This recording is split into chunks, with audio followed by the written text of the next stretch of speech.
नमस्कार दोस्तों, स्वागत है आप सभी का आपके अपने चैनल अवनी क्लासेस पर। मैं राघवेंद्र सिंह एक बार फिर से आप सभी का स्वागत करता हूं। दोस्तों, आज मैं अपने चैनल के माध्यम से आप लोगों के बीच में डायरेक्ट एंड इनडायरेक्ट नरेशन पर एक वीडियो लेकर के आया हूँ, जो कि बेहद इंपॉर्टेंट है। और जितनी भी प्रतियोगी परीक्षाएं हैं, चाहे वो फाउंडेशन कोर्सेस हों, सभी में डायरेक्ट इनडायरेक्ट पूछे जाते हैं। They are very important. और एक एक करके हम इनके मीनिंग को, इनके रूल्स को, किस तरीके से यूज़ होंगे, क्या इनका मीनिंग है, डायरेक्ट नरेशन क्या है, रिपोर्टिंग वर्ब क्या है, रिपोर्टेड स्पीच क्या है, इन सभी चीज़ों को, छोटी से छोटी चीज़ों को हम लेकर के चलेंगे। So let's start guys. यहाँ पर देखेंगे मैंने नरेशन लिखा हुआ है। नरेशन का मतलब है कि स्टेटमेंट या फैक्ट जो भी है वो हम लिखते हैं, या हमारा कोई भी फैक्ट है जो कि स्पीकर ने बोला हुआ है, किसी भी स्पीकर ने बोला हुआ है, उसको रिवील करने के लिए, उसको लिखने के हमारे दो तरीके होते हैं, या उसको बताने के लिए हमारे पास दो तरीके होते हैं। और इसीलिए ये नरेशन जो कि स्टेटमेंट होता है, कोई बोलता है, उसको कोई बात होती है, उसको दो तरीके से हम लिख सकते हैं या बोल सकते हैं। तो देखिएगा यहाँ पर दो वो लिखने के तरीके कौन से हैं। पहला है डायरेक्ट नरेशन और दूसरा है इनडायरेक्ट नरेशन। ठीक है, डायरेक्ट नरेशन की अगर हम बात करें तो इसमें जो स्पीकर है वो directly says to the audience और लिसनर।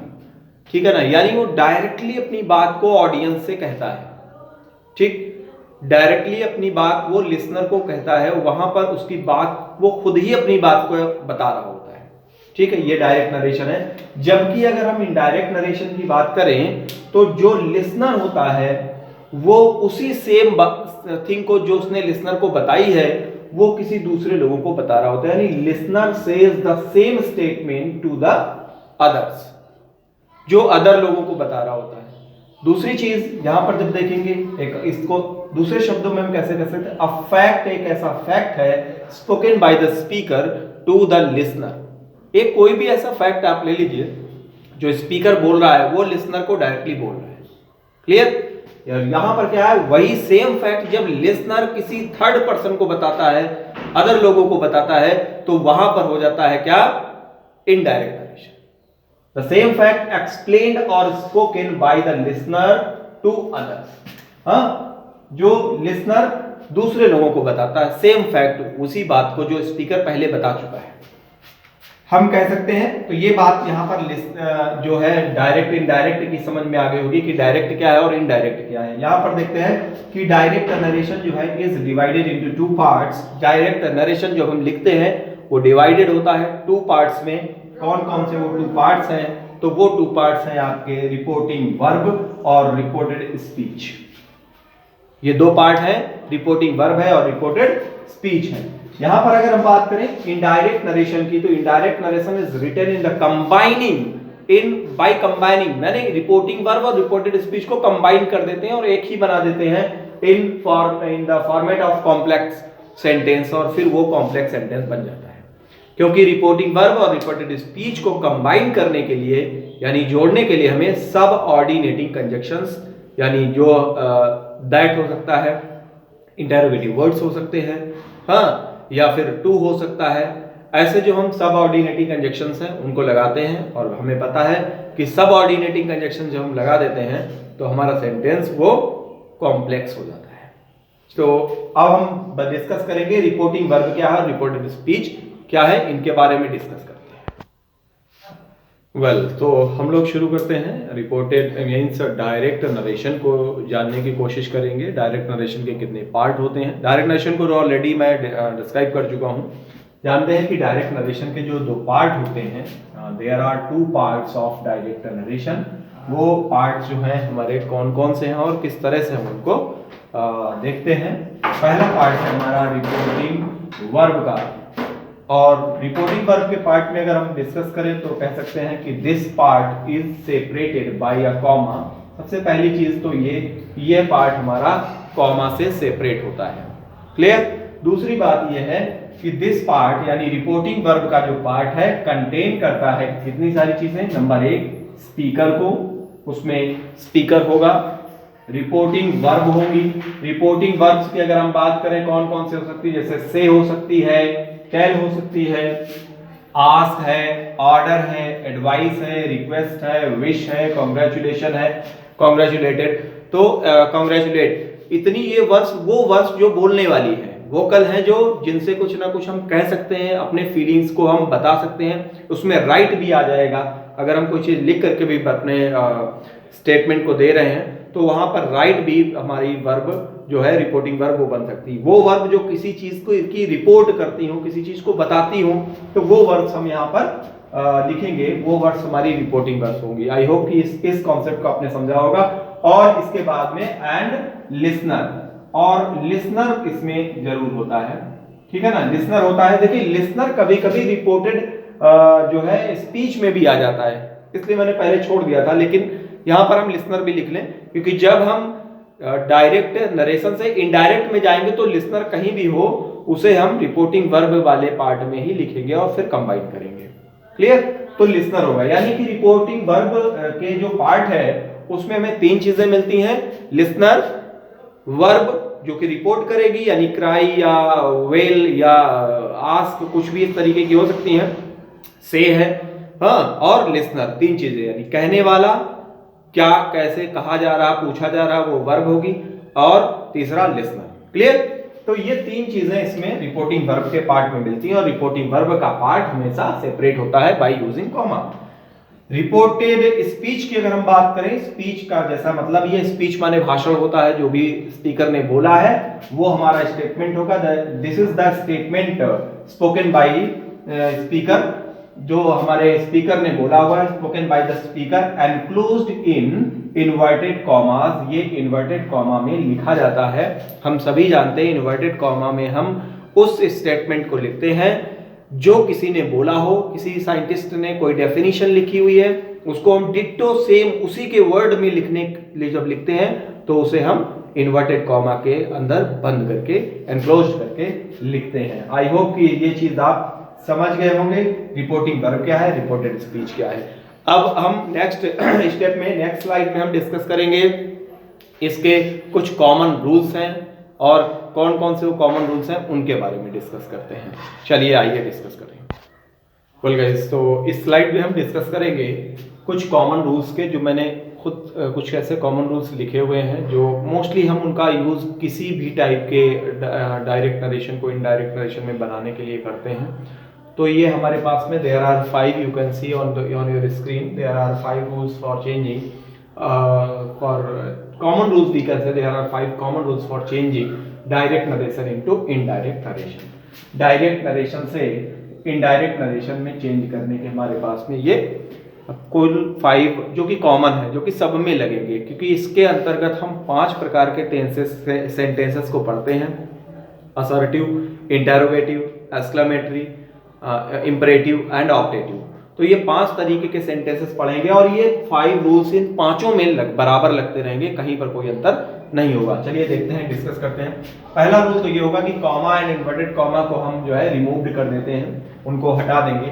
दूसरा रूल ये होगा कि कोई सुटेबल कंजक्शन, जैसे कि टू हो सकता है, दैट हो सकता है, इंटेरोगेटिव वर्ड वो हो सकता है ना, WH टाइप वाले जो वर्ड्स होते हैं, जो व्हाट है, वेयर है, हाउ है, तो ऐसे वर्ड लगाएंगे, या इफ या वेदर हम लगाएंगे। इनमें से कोई एक कंजक्शन लगना 100% है सभी प्रकार के सेंटेंसेस में, चाहे वो एक्सक्लेमेटरी हो, ऑप्टेटिव, इंटेरोगेटिव, कुछ भी है उसमें, सब में इनमें से कोई ना कोई एक लगेगा।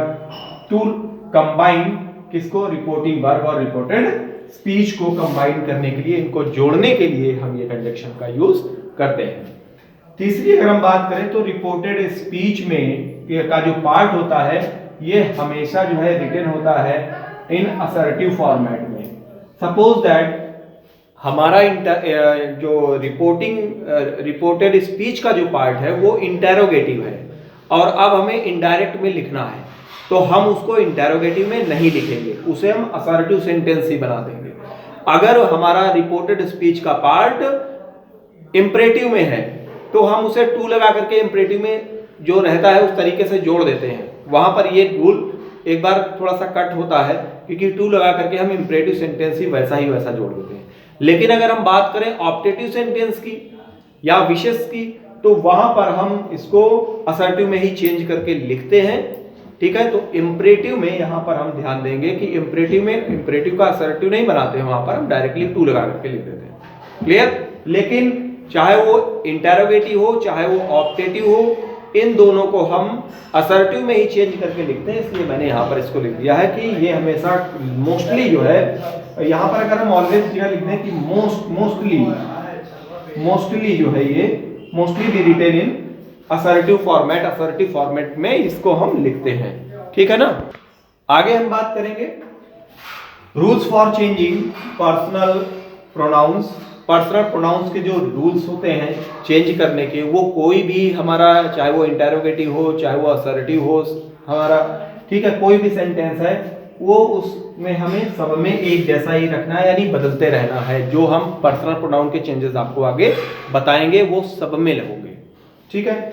और फिफ्थ और आखिरी रूल है इसका कॉमन कि rules for changing tense in and word showing nearness. Tense संबंधी जो रूल्स हैं, जो टेंस बदलते हैं, कौन किस में बदल जाए, विल लगा हो तो वुड लगा देते हैं, प्रेजेंट इंडेफिनिट है तो पास्ट इंडेफिनिट हो जाएगा, इस तरीके के जितने भी ये रूल्स हैं, ये सभी रूल्स, तो ये सारे रूल्स हमारे एक जैसे बने रहते हैं, इनमें कोई भी परिवर्तन नहीं होता है। ये जो वर्ड्स लिखे हैं वर्ड शोइंग नियरनेस, जैसे हम टुडे का दैट डे कर देते हैं, टू नाइट का दैट नाइट कर देते हैं, नाउ का देन कर देते हैं, ये जितने भी चेंजेस हैं, हियर का देयर, दिस का दैट, दिस का दोस, ये सारे रूल्स बराबर रहेंगे, सभी में यूज किए जाएंगे, ठीक है ना। कॉमन रूल्स आपने देख लिया होगा, मैं हट जाता हूं, एक बार आप लोग स्क्रीनशॉट ले लीजिएगा। चलिए स्क्रीनशॉट ले लिया होगा। तो यहां पर इस तरह से हम इन 5 रूल्स को हमने लिखा हुआ है, इनके बारे में हम जानेंगे। अब हम सीखेंगे कि क्या है हमारे रूल्स, किस तरीके से हम इनको चेंज करते हैं। चलिए देखते हैं।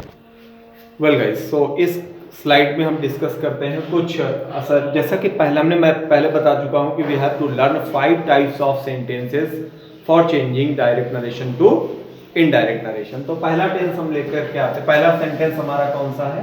पहला सेंटेंस हमारा असर्टिव सेंटेंस, यानी रिपोर्टेड स्पीच अगर असर्टिव सेंटेंस में होगी तो ये सारे रूल्स हम लगाएंगे। चलिए देखते हैं, एक एक डिस्कस करेंगे कि अगर रिपोर्टेड जो हमारी रिपोर्टिंग वर्ब है, अगर उसका कोई ऑब्जेक्ट नहीं दिया गया, if the object of reporting verb is not given, then हमें क्या करना होगा? तो हमें जो हमारी वर्ब है, से है या सेज है या सेड है, ये वैसी ही लिखी रहेंगी, इनमें कोई परिवर्तन हम नहीं करेंगे, ठीक है। जैसा कि आप रूल नंबर फर्स्ट के लिए आप एग्जांपल नंबर फर्स्ट आप देख सकते हैं, यहां पर लिखा है मैंने हरी सेज, ठीक है ना, यानी हरी हमें रिपोर्टिंग वर्ब का पार्ट इधर वाला होता, मैंने बताया रिपोर्टिंग वर्ब के पार्ट जो है वो कॉमा से सेपरेट होता है, तो कॉमा से सेपरेट है, ये कहीं भी हो सकता है, ये लास्ट में लिखा हो सकता है, but it will be separated by a comma, ये कॉमा से सेपरेट होगा, तो ये कॉमा से सेपरेट है। और उसमें और भी 3 चीजें मैंने बताई थी होती हैं, पहला स्पीकर होगा, दूसरा वो वर्ब होगी रिपोर्टिंग, और तीसरा लिसनर होगा। देखिए यहाँ लिसनर नहीं दिया गया, तो उसके लिए रूल यहाँ पे दे दिया गया कि अगर लिसनर नहीं दिया गया है तो से, सेज या सेड जैसी है रिमेन अनचेंज्ड, उनमें कोई बदलाव नहीं होगा, वैसी ही लिखी रहेंगी। तो यहाँ देखेंगे हरी सेज, हरी कहता है, और यहाँ पर कोई लिसनर नहीं, कोई लिसनर यहाँ पर नॉमिनेट नहीं किया है। Rohan is going to school, ये बात उसने कही जो कि है, ये कौन सा पार्ट हो गया? ये वाला जो पार्ट है वो हो गया जाकर के रिपोर्टेड स्पीच का, क्योंकि ये इन्वर्टेड कॉमा, ये जो देख रहे हैं इन्वर्टेड कॉमा के अंदर लिखा हुआ है। क्लियर? और अब जब हम इसको इनडायरेक्ट में लेकर के गए तो हमने लिख दिया हरी सेज, क्योंकि हमारा ये रूल कहता है कि बदलेंगे नहीं से को, तो यहां पर नहीं बदला, और दैट कंजक्शन लगाएंगे। यहां पर देखेंगे 3rd number rule, to combine reporting verb and reported speech use that as a conjunction। तो इसलिए हमने यहाँ पे that लगा दिया, यानी असर्टिव सेंटेंस में कंजक्शन that लगता है, किसको जोड़ने के लिए? रिपोर्टिंग वर्ब और रिपोर्टेड स्पीच को जोड़ने के लिए, तो that लगा दिया, और उस वाले सेंटेंस को हमने वैसा ही लिख दिया, इसमें कोई परिवर्तन नहीं हुआ। क्यों नहीं हुआ वो हम अगले टाइम में डिस्कस करेंगे, अभी सिर्फ हम रिपोर्टिंग वर्ब के चेंजेस को डिस्कस कर रहे हैं। तो रिपोर्टिंग वर्ब में चेंजेस नहीं होगा अगर उसका ऑब्जेक्ट या लिसनर नहीं दिया गया है। क्लियर? दूसरा यहां पर रूल देखेंगे, इफ द ऑब्जेक्ट और लिसनर, अगर ऑब्जेक्ट या लिसनर जो है of reporting verb is given, अगर वो गिवन है तो the reporting verb say will be change into tell, says will be change into told, says will be changed into tells, and said will be changed into told, ठीक है ना। यानी say है वो tell में बदल जाएगी, says है वो tells में बदल जाएगी, और जो said है वो told में बदल जाएगा, ठीक है ना। यानी बदलना हमें tell में ही है, ठीक। बस उनके फॉर्म्स के अकॉर्डिंग अगर से है तो फर्स्ट फॉर्म है तो फर्स्ट फॉर्म टेल का रहेगा, अगर एस या ईएस लगा हुआ सेज है तो यहाँ टेल्स हो जाएगा, और अगर सेड है यानी थर्ड फॉर्म है या पास्ट फॉर्म है तो हम टोल्ड लिख देंगे, उसका टेल का पास्ट फॉर्म लिख देंगे। चलिए, तो यहाँ पर इस तरह से दूसरा एग्जाम्पल आप देखेंगे। यहाँ कहता है कि हरी सेज टू कमल, देखो यहाँ पे लिसनर दे दिया गया है, हरी सेज टू कमल, यहाँ पर मैंने लिसनर दे दिया है। अब लिसनर जो दे दिया गया है और आगे का सेंटेंस अभी हम डिस्कस ही नहीं कर रहे हैं, क्योंकि मैंने बताया अभी हम सिर्फ डिस्कस कर रहे हैं चेंजेस इन रिपोर्टिंग वर्ब, ठीक है। तो यहां देखेंगे लिसनर दिया गया है तो ये बदल जाएगा, सेज था हमने यहां पे लगा दिया टेल्स, क्लियर। कमल और दैट कंजक्शन, थर्ड रूल जो हमारा कहता है to combine them we have to use that as a conjunction. तो यहां पर Rohan is going to school, इस तरीके से लिख दिया, ठीक है। यानी इसमें कुछ हमने जो 3 रूल्स लिखे वो ये है कि अगर रिपोर्टिंग वर्ब का ऑब्जेक्ट नहीं दिया गया है तो हम रिपोर्टिंग वर्ब से सेज को वैसा ही बना रहने देंगे। अगर रिपोर्टिंग वर्ब से सेज या सेड का ऑब्जेक्ट दिया गया है, लिसनर दिया गया है, तो हम इसे चेंज कर देंगे। कैसे? से को टेल में, सेज को टेल्स में, और सेड टू को हम बदल देंगे टोल्ड में। यहां पर टू लिखा होगा, डजंट मैटर, लिसनर है, लिखा है टू, नहीं लिखा है तो भी बदलेगा, ठीक है।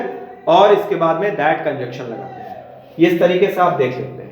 अब अगली स्लाइड में हम डिस्कस करेंगे, अगले जो हमारा अगला वीडियो होगा उसमें हम डिस्कस करेंगे कि किस तरह से हम चेंज करेंगे रिपोर्टेड स्पीच में क्या चेंजेस आते हैं, इस टेंस में, असर्टिव में, उनके बारे में डिस्कस करेंगे। मिलते हैं नेक्स्ट वीडियो में। ये हमारा पार्ट 1 था, पार्ट 2 बहुत ही जल्द आपके पास। तो तब तक के लिए मुझे दीजिएगा इजाजत, मिलता हूं पार्ट 2 में इसी तरीके से, बेहतरीन तरीके से आपको स्लाइड के माध्यम से समझाते हुए, ठीक है। बहुत बहुत नमस्कार, बहुत बहुत धन्यवाद।